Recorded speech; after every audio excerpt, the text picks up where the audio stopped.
നമുക്ക് കുറച്ച് മാമ്പഴ പുളിശ്ശേരി ഉണ്ടാക്കിയാലോ? ന്യൂസിലൻഡിലൊരു എക്സാം എഴുതാൻ പോയി വന്നപ്പോഴേക്കും നൊസ്റ്റു പിടിച്ച് മാമ്പഴക്കറി മിസ് ചെയ്തു എന്ന് പറഞ്ഞാൽ നിങ്ങൾ വിശ്വസിക്കുമോ? പക്ഷെ സത്യമായിട്ടുള്ള കാര്യം കേട്ടോ. അപ്പോൾ തുടങ്ങിയാലോ? അതിന് വേണ്ടിയിട്ട് 3-4 നല്ല പഴുത്ത മാമ്പഴം എടുക്കുക. അതിലേക്ക് ഒരു 3-4 പച്ചമുളക്, കറിവേപ്പില, ഉപ്പ്, മഞ്ഞൾപ്പൊടി, അതിൻ്റെ അത് കുറച്ച് വെള്ളം കൂടി ഒഴിച്ചിട്ട് നന്നായിട്ട് വേവിക്കുക.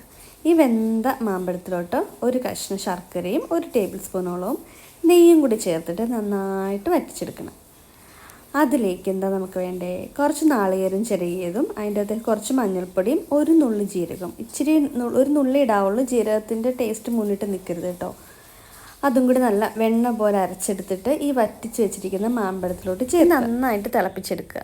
ഈ തിളച്ച കൂട്ടിലോട്ട് നമുക്കിനി മോരൊഴിക്കണം. എനിക്ക് മാമ്പഴത്തിൻ്റെ ആ ഒരു മധുരവും മോരിൻ്റെ പുളിയും ഈക്വലായിട്ട് നിൽക്കുന്ന ഇഷ്ടം. നിങ്ങൾക്ക് മോരിൻ്റെ പുളി കുറച്ച് മുന്നിട്ട് നിൽക്കണമെന്നുണ്ടെങ്കിൽ മോര് നമുക്ക് കുറച്ച് ജാസ്തി ചേർക്കാം. എന്നിട്ട് അത് സിമ്മിലിട്ട് വയ്ക്കണം. ഹൈ ഫ്ലെയിമിൽ ഇടരുത് കേട്ടോ, ഓർക്കുക സിമ്മിലിടണം. എന്നിട്ട് നമുക്ക് താളിക്കാനായിട്ട് കുറച്ച് വെളിച്ചെണ്ണ ഒഴിച്ച് അതിൻ്റെ അകത്തേക്ക് കടുകും വറ്റൽമുളകും കറിവേപ്പില മാത്രം ഒഴിച്ച് നന്നായിട്ട് മൂപ്പിച്ചിട്ട് ഇതിലോട്ട് ഒഴിച്ച് ചേർക്കുക.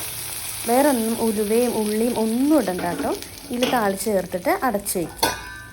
ഇപ്പോഴൊന്നും ഇളക്കി യോജിപ്പിക്കുക ഒന്നും വേണ്ട. ഇപ്പം അടച്ച് വയ്ക്കുക. എന്നിട്ട് നമ്മൾ കഴിക്കാറാവാൻ നേരത്ത് നന്നായിട്ട് ഇളക്കി യോജിപ്പിച്ചിട്ട് ചോറുമായിട്ട് നമ്മളൊന്ന് കഴിച്ച് നോക്കണം.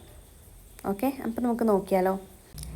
എനിക്കിത് ഒന്നെങ്കിൽ കുത്തിരിച്ചോറിൻ്റെ കൂടെ അല്ലെങ്കിൽ സൂര്യക്കയുടെ ചോറിൻ്റെ കൂടെ കഴിക്കാനായിട്ട് ഇഷ്ടം. പക്ഷെ ഞാൻ അറിയാണ്ട് വെച്ചത് വെള്ളച്ചോറായിപ്പോയി കേട്ടോ. പക്ഷെ എന്നാലും നമുക്ക് കഴിച്ച് നോക്കാം.